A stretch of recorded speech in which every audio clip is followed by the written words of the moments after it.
स्वागत है दोस्तों, फिर से आप सभी का एक बार ग्राफिक मंत्रा में। दोस्तों हम सी लैंग्वेज सीख रहे हैं और ये हमारा तीसरा चैप्टर है। तो दोस्तों अब तक हमने क्या देखा था पिछले वीडियो में कि वेरिएबल क्या है और डेटा टाइप क्या है, और वेरिएबल को हम किस प्रकार डिक्लेयर कर सकते हैं और किस प्रकार उसे इनिशियलाइज कर सकते हैं। तो यहाँ पर एक बार फिर से हम उसका ओवरव्यू देख लेते हैं, उसके बाद में हम आगे बढ़ते हैं। वेरिएबल डिक्लेयर कैसे किया जाता है? तो वेरिएबल डिक्लेयर करने के लिए पहले आपको डेटा टाइप लिखनी पड़ेगी, यानी कि इंटीजर टाइप है या फ्लोट है, कैरेक्टर है, क्या है। उसके बाद में आपको वेरिएबल का नाम लिखना पड़ेगा और सेमीकोलन से उसको टर्मिनेट करना पड़ेगा। तो ये सही तरीका है। और यहाँ पर एक और तरीका दिया गया है कि आपने इंटीजर डिक्लेयर किया एक काउंट नाम का, उसके बाद में कोमा लगाया और उसके बाद में एक और वेरिएबल डिक्लेयर किया और उसके बाद में सेमीकोलन लगा के इसको यहाँ पे खत्म कर दिया, यानी कि टर्मिनेटर लगा दिया आपने। तो ये तरीका भी सही है कि एक साथ आप कई वेरिएबल डिक्लेयर कर सकते हो। यहाँ से गलत तरीका क्या है वो मैं आपको दिखाता हूँ। आप ऐसे नहीं कर सकते कि 1 2 3 काउंट नाम आप वेरिएबल को नहीं दे सकते, क्योंकि वेरिएबल जो है वो नंबर से शुरू नहीं होता। वेरिएबल का कोई भी नाम आप नंबर से शुरू नहीं कर सकते और उसके अंदर स्पेस भी नहीं डाल सकते। मान लीजिए यहाँ पर आपने डिक्लेयर किया है एक इंटीजर, उसके बाद में लिखा माई और उसके बाद में स्पेस और उसके बाद में लिखा वेरिएबल। तो ये वेरिएबल डिक्लेयर करने का सही तरीका नहीं है, क्योंकि इसके अंदर स्पेस बार नहीं होती है। एक और तरीका मैं यहाँ पर बताता हूँ जो गलत है। फ्लोट यहाँ पर हम डिक्लेयर कर रहे हैं, लेकिन उसके पहले हमने लगा दी डॉलर की साइन या फिर @ लगा दिया या कुछ भी आपने लगा दिया, तो वो अलाउड नहीं है, मतलब स्पेशल कैरेक्टर भी अलाउड नहीं है। हाँ, आप अंडरस्कोर इसके अंदर जरूर लगा सकते हैं, अंडरस्कोर या अल्फाबेट। आपका जो वेरिएबल का नाम है वो अंडरस्कोर या फिर अल्फाबेट से ही शुरू होना चाहिए। तो ये मेरी वेबसाइट है जहाँ पर मैं रेगुलरली अपडेट करता हूँ। अगर आपको कुछ रिवाइज करना है तो यहाँ पर आप आ सकते हो और रिवाइज कर सकते हो। अब चलिए थोड़ा आगे बढ़ते हैं। यहाँ पे देखिए वैल्यू असाइनमेंट हम कर रहे हैं। करेक्ट वैल्यू असाइनमेंट किस प्रकार होती है? तो हमने एक इंटीजर डिक्लेयर किया, उसके बाद में इंटीजर का नाम हमने डिक्लेयर किया, ये हमारा वेरिएबल है क्वांटिटी, और उसके बाद में इज इक्वल टू की साइन लगाने के बाद हमने यहाँ पे 10 डाल दिया। तो बिल्कुल सही है, इंटीजर के अंदर पूर्ण नंबर होने चाहिए, मतलब पूर्ण संख्या होनी चाहिए। तो 10 जो है वो हमारी पूर्ण संख्या है। अब उसके बाद में यहाँ पर हमने एक फ्लोट डिक्लेयर किया है, एवरेज इज इक्वल टू की साइन लगाई और यहाँ पर हमने 75.5 हमने डाल दिया, तो ये भी बिल्कुल सही है। और यहाँ पर एक कैरेक्टर है जिसका नाम हमने दिया सिंबल, इज इक्वल टू की साइन लगाने के बाद सिंगल कोट के अंदर आपने हैशटैग डाल दिया, तो ये भी बिल्कुल सही है। अब यहाँ पर कुछ एग्जांपल मैंने दिए हैं इनकरेक्ट के। तो अगर मैं इंटीजर डिक्लेयर करता हूँ काउंटर, तो यहाँ तक तो ठीक है। उसके बाद में इज इक्वल टू मैंने कर दिया, यहाँ तक भी ये ठीक है, लेकिन उसके बाद में 3.14 मैंने डाला है, तो ये बिल्कुल गलत है, क्योंकि इसके अंदर पूर्ण संख्या होनी चाहिए। यानी कि ये 3 होता तो चलेगा, या फिर 4 होता तो चलता, या फिर ये 5 होता तो भी चलता, तो ये गलत है। और यहाँ पर देखिए मैंने एक फ्लोट डिक्लेयर किया है, उसका नाम मैंने बिल्कुल सही तरीके से दिया है, इज इक्वल टू की साइन भी लगाई है, यहाँ तक ये सही है। लेकिन सिंगल कोट के अंदर मैंने इसके अंदर डाल दिया है आर, तो आर जो है वो कैरेक्टर है, तो ये यहाँ पर नहीं चलेगा। यहाँ पर कोई भी पॉइंट वाली वैल्यू चल जाती। अब यहाँ पर एक और एग्जांपल है गलत तरीके का। कैरेक्टर लेटर और उसके अंदर इज इक्वल टू की साइन और डबल कोट के अंदर मैंने ABC डाल दिया है, तो ये गलत है। अगर सिंगल कोट में भी ABC डाला होता तो भी गलत होता, क्योंकि कैरेक्टर के अंदर सिर्फ हम एक ही लेटर या एक ही अक्षर इसके अंदर डाल सकते हैं। तो यहाँ पे या तो A डाल सकते थे या B या फिर C, और वो भी सिंगल कोट में। तो ये बात आप खास ध्यान रखिएगा कि सही तरीके से ही वेरिएबल को वैल्यू असाइन करनी चाहिए। अब दोस्तों यहाँ पर मैंने जिस प्रकार आपको बताया था कि वेरिएबल का जो नाम है उसके अंदर आप स्पेस नहीं डाल सकते हो, उसके अंदर स्पेशल कैरेक्टर आप आगे नहीं लगा सकते हो, या फिर 1 2 3 आप उसके अंदर पहले नहीं लगा सकते, यानी कि नंबर नहीं लगा सकते। अंडरस्कोर और अल्फाबेट से ही आपका नाम शुरू होना चाहिए वेरिएबल का, तो ये बात सही है। उसी प्रकार एक और चीज यहाँ पर ध्यान देने वाली बात है, रिजर्व कीवर्ड्स। ये क्या है दोस्तों? सी लैंग्वेज ने खुद के लिए कुछ कीवर्ड को रिजर्व करके रखा है, जिसका नाम हम अपने वेरिएबल को नहीं दे सकते। जैसे कि आप अपना वेरिएबल का नाम इंटीजर रखना चाहते हैं यानी कि INT रखना चाहते हैं तो आप नहीं रख सकते। आपको फ्लोट रखना है तो नहीं रख सकते क्योंकि ये पहले से ही इनका डेटा टाइप है, ये रिजर्व करके रखा है इन्होंने ये जो वर्ड है वो। चलिए यहाँ पर मैं एग्जाम्पल आपको दिखाता हूँ। अगर मैं यहाँ पर इंटीजर डिक्लेयर कर रहा हूँ और यहाँ पर मैंने जो हमने पिछली बार यहाँ पे प्रोग्राम रन किया था वही है वो, मैं सिर्फ इसको हटा रहा हूँ यहाँ से। अब देखते हैं यहाँ पर मैंने इंटीजर डिक्लेयर किया। अब जिस प्रकार मैंने बात की थी कि आगे आप डॉलर की साइन नहीं लगा सकते, ये गलत हो जाएगा, या हैशटैग नहीं लगा सकते, ये भी गलत हो जाएगा। आप 1 2 3 नहीं लगा सकते या 1 नहीं लगा सकते, ये सब गलत हो जाएगा। तो यहाँ पर आपको एरर दिखाई देगी। अब दोस्तों यहाँ पर आप क्या और नहीं कर सकते, तो आपने इंटीजर डिक्लेयर किया है, उसके बाद में एक और उसका नाम INT नहीं रख सकते, यानी कि इंटीजर डिक्लेयर किया INT नहीं रख सकते। यहाँ पर मैं एक इंटीजर डिक्लेयर कर रहा हूँ तो यहाँ पर मैं CHAR इसका नाम देना चाहता हूँ, तो ये हम यूज नहीं कर सकते। क्यों नहीं कर सकते? क्योंकि ये एक डेटा टाइप है तो इसका नाम हम यूज नहीं कर सकते। उसी प्रकार डबल यूज नहीं कर सकते, वॉइड नहीं कर सकते, इफ नहीं कर सकते हैं, एल्स नहीं कर सकते। अगर मान लीजिए मैं यहाँ पर अपने इंटीजर का नाम इफ देना चाहूं तो इफ मैं यहाँ पे नहीं दे सकता। अगर यहाँ पर मैं एक फ्लोट डिक्लेयर कर रहा हूं और फ्लोट का नाम मैं वॉइड देना चाहता हूं तो वॉइड में नहीं दे सकता क्योंकि ये इनके पहले से ही रिजर्व किए हुए कीवर्ड्स है। अगर आपको मान लीजिए इसमें से ही कुछ ऐसा ही मिलता जुलता नाम चाहिए, अगर आप इंटीजर का INT यूज करना चाहते हैं तो आप कुछ इस प्रकार कर सकते हो, my INT आप इस प्रकार कर सकते हो, या फिर INT for ref आप ऐसा कुछ नाम इसके साथ में जोड़ सकते हो, या उसके बाद में आप कुछ भी कर सकते हो, INT 1 कर सकते हो, ये भी चलेगा। लेकिन INT आप नहीं यूज कर सकते क्योंकि इंटीजर पहले से ही इनका रिजर्व कीवर्ड है। तो चलिए अब हम आगे बढ़ते हैं। तो यहाँ पर मैंने कुछ कीवर्ड्स दे के रखे हैं। वैसे 32 कीवर्ड्स ऐसे होते हैं जो हम यूज नहीं कर सकते, लेकिन जैसे ही अपडेट होता रहता है तो साथ साथ हम और भी कीवर्ड्स ऐसे होंगे जिसको हम यूज नहीं कर सकते।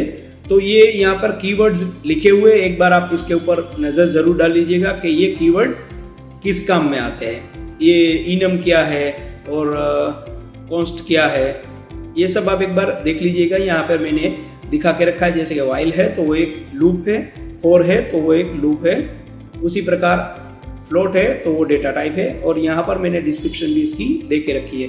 दोस्तों इसके अंदर अगर आपको इंग्लिश में समझ में ना आ रहा हो तो यहाँ पर 2 और लैंग्वेज मैंने दे के रखी है। एक हिंदी है, आप हिंदी भी कर सकते हो, और उसके बाद में यहाँ पर आप गुजराती भी कर सकते हो। जिस लैंग्वेज में भी आपको कंफर्ट लगे उस लैंग्वेज में आप इसको रीड कर सकते हैं। मैंने फिलहाल यहाँ पे 3 लैंग्वेज रखी है। मैं चाहता हूँ यहाँ पर और भी लैंग्वेज में डालूँ। कौन कौन सी लैंग्वेज डालनी चाहिए मुझे कमेंट करके आप ज़रूर बताइएगा, तो मैं इसके अंदर ऐड करने की कोशिश करूँगा। तो ये तो हो गया पिछले चैप्टर का ओवरव्यू। आज के चैप्टर में हम क्या पढ़ने वाले हैं ये मैं आपको दिखाता हूँ।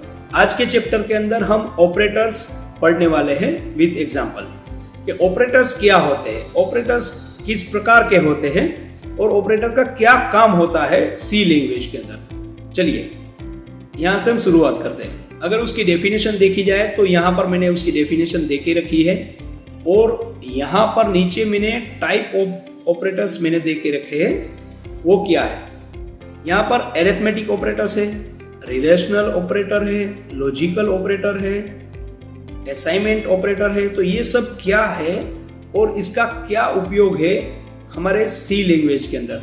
अगर ये सब कुछ आपको एकदम हेवी लग रहा हो तो आप टेंशन न ले, जैसे जैसे हम प्रोग्राम रन करते जाएंगे ना ये सब आपको बिल्कुल आसान लगेगा, एकदम मक्खन लगेगा कि नहीं भाई इसके अंदर तो कुछ है ही नहीं, हम खामखा डर रहे थे। तो चलिए इसके अंदर हम बात करते हैं अरिथमेटिक ऑपरेटर की। अरिथमेटिक ऑपरेटर मतलब क्या, तो नाम से ही पता चल रहा है कि ये कुछ मैथमेटिक के प्रॉब्लम जैसे हम सोल्व करते थे उसी प्रकार का कुछ होगा। तो बिल्कुल सही बात है, ये वैसा ही है। यहाँ पर देखिए ये प्लस की साइन है, तो प्लस की साइन क्या करती है, एडिशन करती है, तो बिल्कुल सही। a प्लस बी आप करवा सकते हैं इसके अंदर। माइनस की साइन है तो सब्ट्रैक्ट करेगी, बिल्कुल सही है। मल्टीप्लिकेशन के लिए यहाँ पर हम स्टार का यूज करेंगे जिससे मल्टीप्लिकेशन हो जाएगा, और डिवीजन के लिए हम फॉरवर्ड स्लैश का इस्तेमाल करेंगे, इससे डिवीजन मिल जाएगा हमें। तो ये जो है वो हमारा मॉड्यूल है, चाहे तो आप इसे रिमाइंडर भी कह सकते हो। इसका भी उपयोग हम करके देखेंगे और उसके बाद में यहाँ पर कुछ एग्जाम्पल भी मैंने देख के रखे हैं। उसके बाद में अगर आप देखेंगे तो यहाँ पर रिलेशनल ऑपरेटर है, ये क्या काम करते हैं, और उसके बाद में यहाँ पर लॉजिकल ऑपरेटर है, ये क्या काम करते हैं। आज हम सारे प्रोग्राम एक साथ रन करने वाले हैं। तो कुर्सी की पेटी बांध दीजिए दोस्तों, अब हमारी फ्लाइट टेक ऑफ करने वाली है। सीधा हम चलते हैं अपने VS कोड के ऊपर। तो VS कोड में यहाँ पर हम आ जाते हैं और यहाँ पर हम डिक्लेयर करते हैं कुछ वेरिएबल। तो आपको पता ही है कि वेरिएबल पहले डिक्लेयर करने हैं और वैल्यू बाद में असाइन करनी है। यहाँ पर मैं आपको पहले इंटीजर दिखा रहा हूँ, इंटीजर A, उसके बाद में कोमा लगा दिया, इंटीजर B, उसके बाद में कोमा लगा दिया और उसके बाद में C, और उसके बाद में जो हमारी सेमीकोलन की साइन है जिसको हम टर्मिनेटर बोलते हैं वो हमने लगा दिया, यानी कि ये लाइन यहाँ पर खत्म हो गई। अब दोस्तों एक गुरु मंत्र मैं आपको सिखा रहा हूँ, आप ध्यान से समझ लीजिएगा। पहले डिक्लेयर करे फिर इस्तेमाल करे, ये बात आप हमेशा याद रखिएगा। डिक्लेयर आपने अगर नहीं किया है तो 100% एरर आएगी। चलिए आगे बढ़ते। तो यहां पर मैं करता हूं इनमें value assign. A is equal to मैंने कर दिया है यहां पे 50, B इज इक्वल टू यहां पे मैंने कर दिया है 10, और C की कोई वैल्यू हम दे नहीं रहे हैं। अब यहां पर चलते हैं, यहां पर अरिथमेटिक के अंदर हमने यहां पे प्लस वाली साइन से शुरू करते हैं। तो देखिए बिल्कुल आसान है। अगर हमें C की वैल्यू चाहिए तो C इज इक्वल टू मैं लिखूंगा और उसके बाद में कर दूंगा A प्लस B, तो C बन जाएगा 60। तो चलिए एक बार इसको हम प्रिंट करके भी यहाँ पर देख लेते हैं।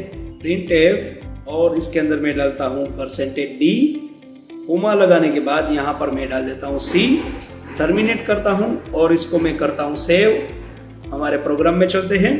मैंने इसको कंपाइल किया और उसके बाद में मैंने इसको रन किया। तो ये देखिए यहाँ पर 60 हमारे सामने आ गया है। तो उसी प्रकार दूसरे ऑपरेटर को हम देखते हैं। दूसरा ऑपरेटर क्या है? दूसरा ऑपरेटर है माइनस वाला। तो यहाँ पर मैं दोस्तों बाहर कुछ आवाज आ रही है, शायद आपको डिस्ट्रैक्ट कर सकती है, लेकिन आप समझने की कोशिश कीजिएगा कि मैं क्या कह रहा हूँ। यहाँ पर मैंने माइनस लगा दिया, तो अब 50 में से 10 जाएंगे तो बाकी बच जाएंगे 40।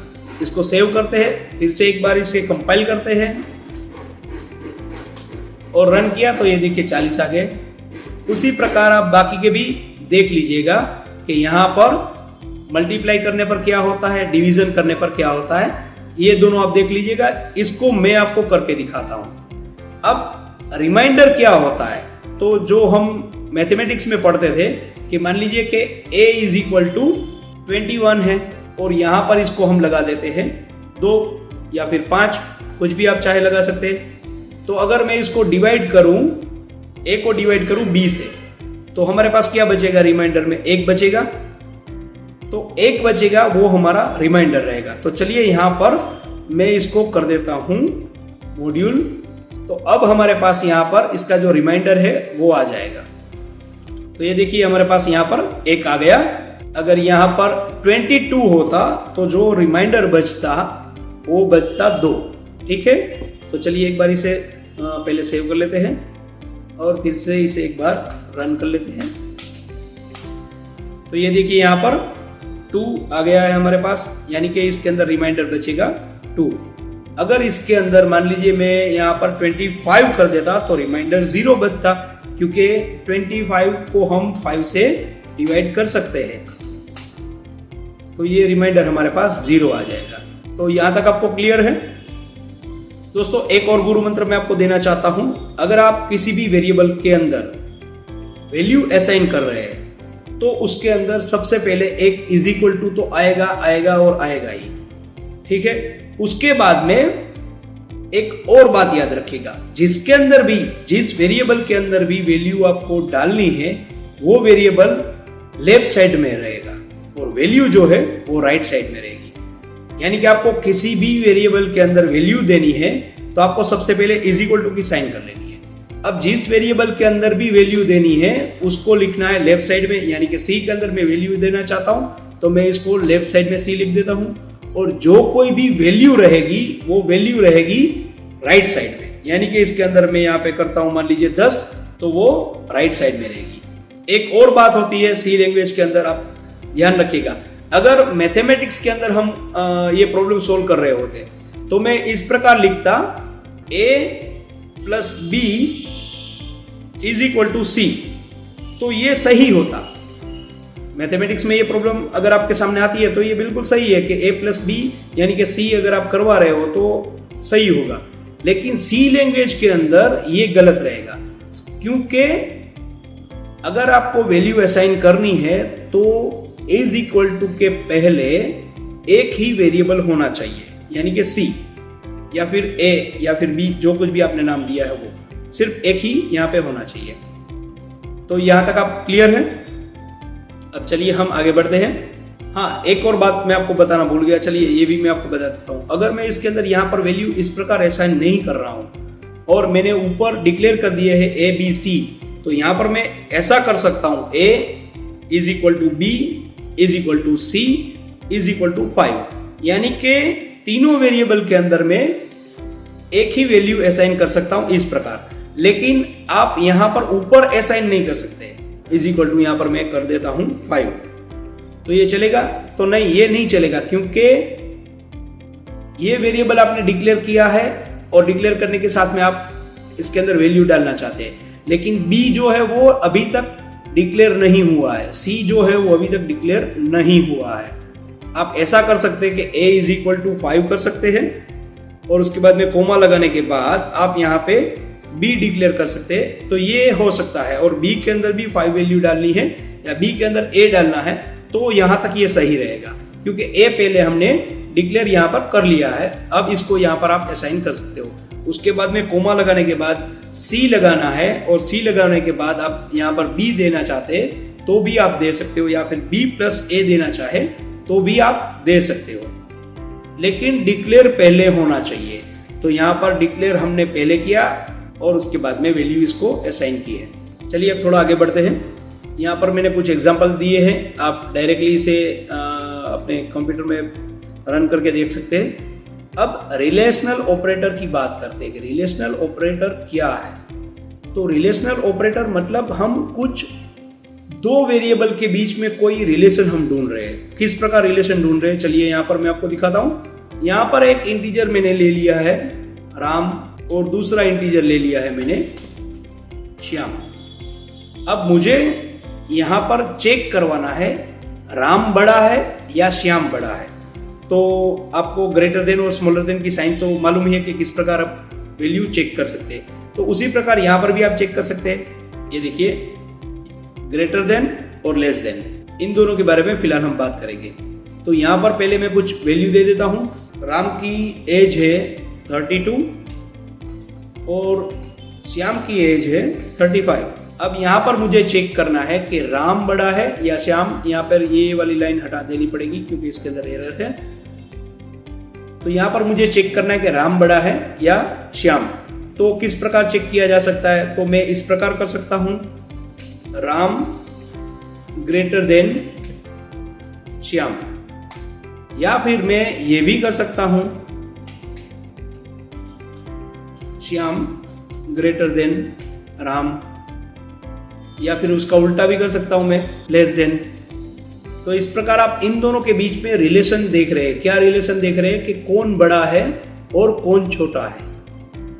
तो ये बात आप इस प्रकार यहां पर देख सकते हैं। तो चलिए यहाँ पर देखते हैं। सबसे पहला ऑपरेटर है is equal to. Is equal to, is equal to 2 बार क्यों लिखा है, क्योंकि अगर हम एक बार लिखते, मान लीजिए यहाँ पर मैं रिलेशन इन दोनों के बीच में चेक कराना है मुझे कि क्या राम और श्याम दोनों की एज जो है वो बिल्कुल एक जैसी है, अगर मुझे ये चेक करवाना है। तो अगर यहाँ पर मैं सिर्फ इज इक्वल टू लिखता तो ये क्या हो जाता कि श्याम की जो वैल्यू है वो मिल रही है राम को।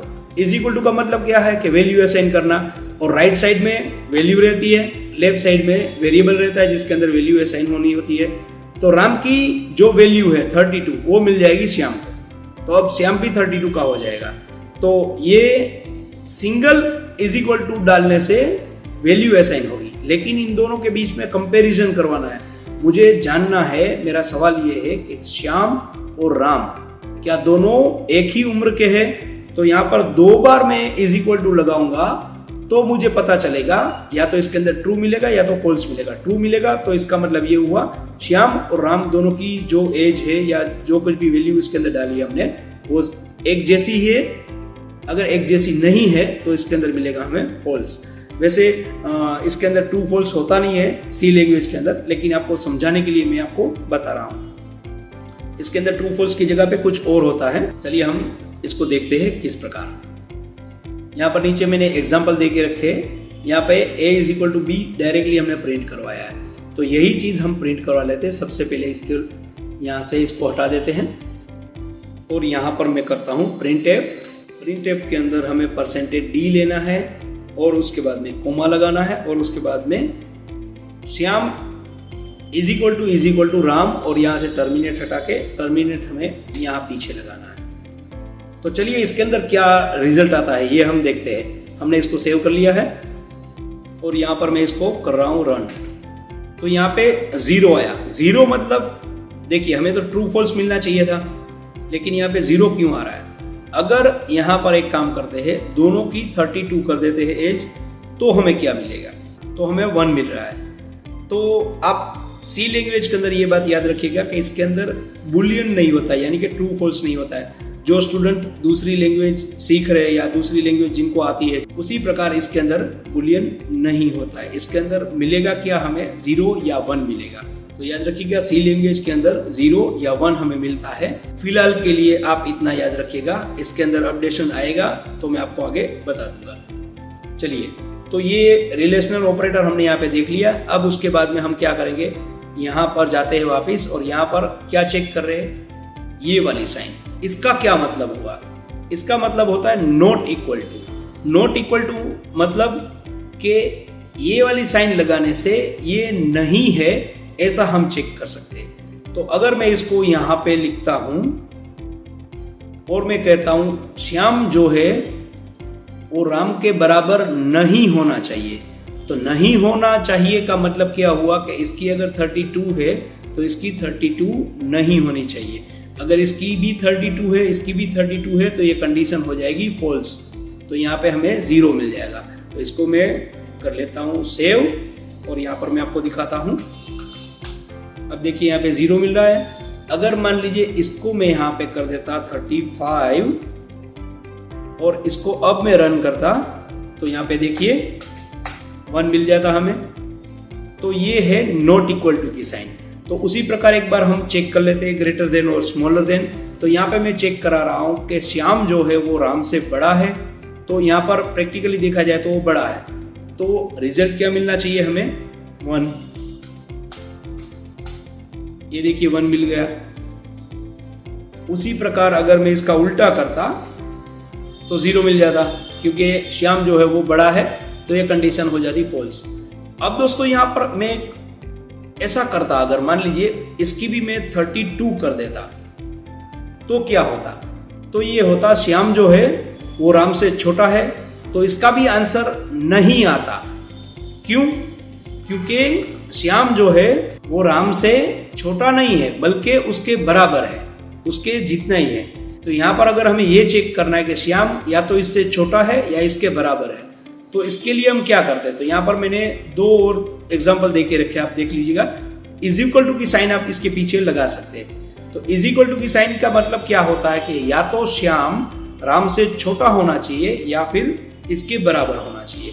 तो यहाँ पर मैंने बराबर वाली साइन लगा दी है। अब फिर से एक बार इसे रन करके देख लेते हैं। तो यहाँ पे इस बार 1 प्रिंट होके आएगा। तो ये देखिए यहाँ पर 1 आ गया है। चलिए आगे बढ़ते हैं। उसी प्रकार लॉजिकल ऑपरेटर भी होते हैं जो कुछ चीजें लॉजिकली चेक करते हैं। लॉजिकली मतलब क्या?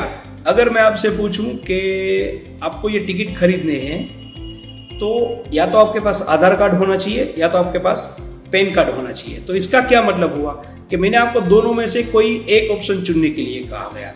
तो यहाँ पर ये वाला जो ऑपरेटर है वो लगेगा, लॉजिकल ऑपरेटर और, यानी कि क्या हुआ, पान कार्ड और आधार कार्ड दोनों में से एक, पान कार्ड या आधार कार्ड। तो अगर ये वाली साइन यूज करेंगे तो इसका ये मतलब रहेगा। अगर मैं आपसे कहूं कि आपको ये टिकट खरीदनी है तो आपके पास आधार कार्ड भी होना चाहिए और पान कार्ड भी होना चाहिए। तो एंड वाली साइन होनी चाहिए, मतलब PAN card and Aadhaar card, तो एंड वाली साइन ये रहेगी। ठीक है, तो चलिए इसके भी प्रोग्राम यहाँ पर कुछ दिए गए हैं, इसको डायरेक्टली मैं यहाँ पे कॉपी कर लेता हूँ और इसके अंदर सीधा डायरेक्टली प्रिंट कर देता हूँ। चलिए ये कंडीशन मैंने यहाँ पे डाल दी है। अब इसको मैं कर देता हूँ रन। पहले मैंने कंपाइल कर दिया और उसके बाद में इसे रन कर दिया। यहाँ पर पहले मैंने डिक्लेयर किया है a इज इक्वल टू 1 और b इज इक्वल टू 0। यहाँ पे ये क्या कह रहा है कि अगर दोनों वो 0 नहीं होना चाहिए तो ही ये कंडीशन ट्रू होगी, नहीं तो फॉल्स हो जाएगी। और यहाँ पर क्या है, या तो a 0 नहीं होना चाहिए या तो b 0 नहीं होना चाहिए। तो दोनों में से एक भी अगर 0 नहीं है तो ये कंडीशन ट्रू हो जाएगी। तो यहाँ पर आप देख सकते हैं a जो है वो 0 नहीं है, यानी कि ये 1 है, तो ये कंडीशन ट्रू हो गई। तो यहाँ पर 1 आ गया। अब यहाँ पे क्या कह रहे हैं कि जो a है वो 0 होना चाहिए, तो यहाँ पे 0 आ गया। अब इसको हम कुछ इस प्रकार देखते हैं। यहाँ पे a को भी मैं 0 कर देता हूँ। अब क्या आता है चलिए देखते हैं। तो ये देखिए, पहली कंडीशन दोनों में से कोई भी 0 के अलावा और कुछ नहीं है, यानी कि दोनों 0 है, तो ये कंडीशन फॉल्स हो गई। और यहाँ पे दोनों में से एक अगर 0 नहीं होता तो ये कंडीशन ट्रू होती, तो ये कंडीशन भी फॉल्स हो गई क्योंकि दोनों 0 है। अब लास्ट वाली कंडीशन देखते हैं। तो लास्ट वाली कंडीशन में क्या पूछ रहा है कि 0 के अलावा कुछ और होना चाहिए a, अगर मैंने ऐसा लिखा होता तो। लेकिन यहाँ पर हमने कहा है कि नॉट इक्वल टू मतलब 0 के अलावा और कुछ नहीं होना चाहिए ये, तो ये कंडीशन ट्रू होगी। तो यहाँ पर ये देखिए 1 आ गया, ये कंडीशन ट्रू हो गई है। अगर आपको ये थोड़ा सा हेवी लग रहा है, आपको समझ में नहीं आ रहा है, तो भी आप टेंशन ना ले। आगे आगे हम प्रोग्राम रन करेंगे, जैसे कि conditional statement, if condition, else condition, उसके अंदर इसका इस्तेमाल करेंगे जब हम, तब आपको ये आसानी से समझ में आ जाएगा। तो फिलहाल हम आगे बढ़ते हैं। अब ये देखिए असाइनमेंट ऑपरेटर। असाइनमेंट ऑपरेटर के अंदर पहले ही हम इज इक्वल टू का उपयोग हम पहले ही कर चुके हैं कि इज इक्वल टू का मतलब क्या होता है।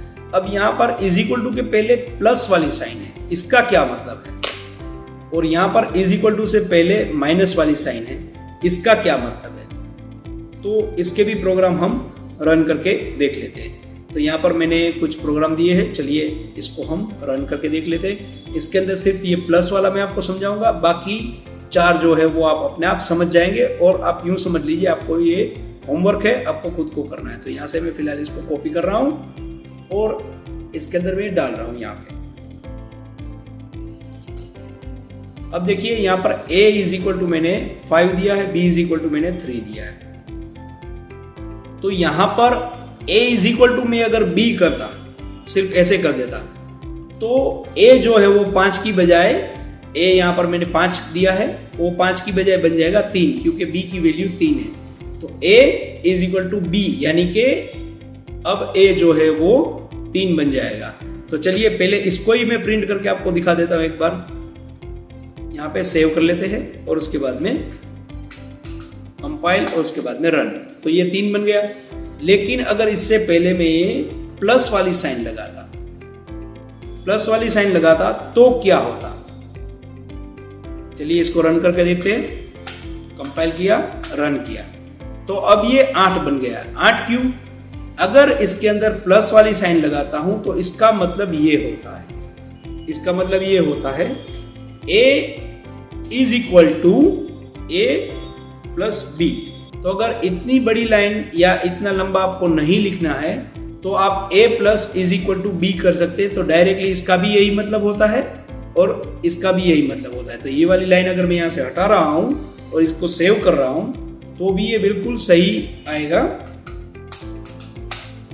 ये देखिए 8, इसका क्या मतलब हुआ, a is equal to a plus b, यानी कि a क्या है 5 और उसके अंदर 3 जोड़ दे तो बन जाएगा 8। तो उसी प्रकार अगर हमने ये किया होता a plus is equal to b, तो ये जो है वो a प्लस b ही बनता है। तो इसको हम शॉर्ट हैंड ऑपरेटर भी कहते हैं। तो अगर ऐसे ऑपरेटर आपको पूछे जाए या फिर आपको सवाल आए कि शॉर्ट हैंड ऑपरेटर की कोई भी निशानी एक लिख के बताओ, तो आप इनमें से कोई भी लिख के बता सकते हैं। तो जैसे प्लस वाला मैंने आपको करके दिखा दिया है, उसी प्रकार आप माइनस वाला और मल्टीप्लिकेशन, डिवीजन और रिमाइंडर वाला भी आप आप अपने आप करके देख लीजिए, रिजल्ट आपको मिल जाएगा। अब उसके बाद में यहाँ पर कुछ इंक्रीमेंट और डिक्रीमेंट तरह के ऑपरेटर दिखाए गए हैं, यानी कि प्लस प्लस ए प्लस प्लस, माइनस माइनस ए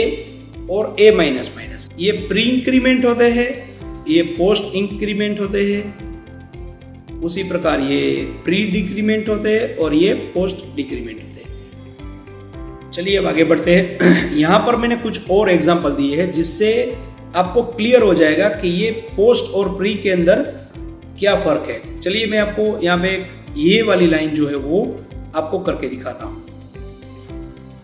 ये वाली लाइन आप देखेंगे तो आपको समझ में आ जाएगा कि इसका क्या मतलब है। पहले एक काम करता हूँ, यहाँ पर मैं इन सबको हटा देता हूँ और इसको मैं यहाँ पे डाल रहा हूँ। इसको मैंने कंपाइल पहले यहाँ पे सेव करना पड़ेगा। अब देखिए यहाँ पे हम क्या कर रहे हैं, प्री इंक्रीमेंट कर रहे हैं, ठीक है। तो इसको मैंने सेव कर लिया है। अब यहाँ पे मैं इसको कंपाइल कर रहा हूँ और उसके बाद में मैं इसको एग्जीक्यूट करता हूँ। तो ये देखिए यहाँ पे 6 आ गया। अब आपने बोला था ये तो पहले भी हो रहा था, लेकिन अब यहाँ पे देखिए, अगर मैं इसको यहाँ पे प्लस प्लस बाद में कर रहा हूँ और सेव कर रहा हूँ, अब मैं इसको प्रिंट करवा रहा हूँ तो क्या होगा। तो यहाँ पे देखिए 5 आया। 5 क्यों आया? क्योंकि ए जो है वो इस लाइन के बाद में इंक्रीमेंट होगा। ए प्रिंट हो जाने के बाद में वो इंक्रीमेंट होगा। अब यहाँ पे दूसरी बार अगर मैं प्रिंट करवाता %d और उसके अंदर डाल देता मैं a, तो अब क्या होगा ये देख लीजिएगा। तो ये देखिए पहली बार ये वाली लाइन से 5 प्रिंट होके आया है यहाँ पे नीचे देखिए, और उसके बाद में जब ये इंक्रीमेंट हो गया है तब ये दूसरी लाइन प्रिंट हो रही है, तो यहाँ पे ये 6 आ रहा है। तो उसी प्रकार मान लीजिए अगर मैंने इसको यहाँ पे माइनस माइनस कर दिया होता और इसको रन किया होता तो ये पहले 5 देता, बाद में उसमें से 1 कम होता और दूसरी लाइन जो प्रिंट होती उसके अंदर ये 4 बन के आपके सामने आता। तो पोस्ट और प्री ये काम करते हैं। तो जिस प्रकार मैंने आपको बताया कि हम जब फॉर लूप जैसे फंक्शन यूज करेंगे, इसके अंदर इसका इस्तेमाल करेंगे, तब आपको ये आसानी से समझ में आ जाएगा। तो कोई बात नहीं, अगर समझ में नहीं भी आ रहा है तो भी आप टेंशन न लें। तो चलिए अब आगे बढ़ते हैं। अब देखिए यहाँ पर कुछ और ऑपरेटर्स है, जैसे कि बिटवाइज है और यहाँ पर कंडीशनल या टर्नरी एक ऑपरेटर है, ये क्या है। उसके बाद में कोमा है, तो कोमा का तो इस्तेमाल हम पहले ही कर चुके हैं। जैसे कि इंटीजर हम डिक्लेयर कर रहे हैं तो a, b और c, तो इन दोनों के बीच में हमने कोमा लगा दिया, तो ये कोमा ऑपरेटर हो गया। तो उसी प्रकार एक और है साइज ऑफ करके। तो ये सारे किस प्रकार इस्तेमाल किए जाते हैं, अगर मैं सारे आपको आज ही सिखा दूंगा तो हो सकता है कि शायद इनमें से कुछ आप भूल जाए। तो इससे बेहतर तरीका क्या रहेगा कि आप यहाँ तक हम छोड़ देते हैं, ये इंक्रीमेंट डिक्रीमेंट तक हम छोड़ देते हैं इस चैप्टर को, और बाकी वाले जो है उसको हम प्रोग्राम के दौरान इस्तेमाल करेंगे ताकि आपको आसानी से याद हो जाए कि भाई एग्जाम्पल के साथ में कि अच्छा इसका ये मतलब है। तो आज के चैप्टर में बस इतना ही, मिलते हैं अगले चैप्टर में, तब तक के लिए हैप्पी लर्निंग।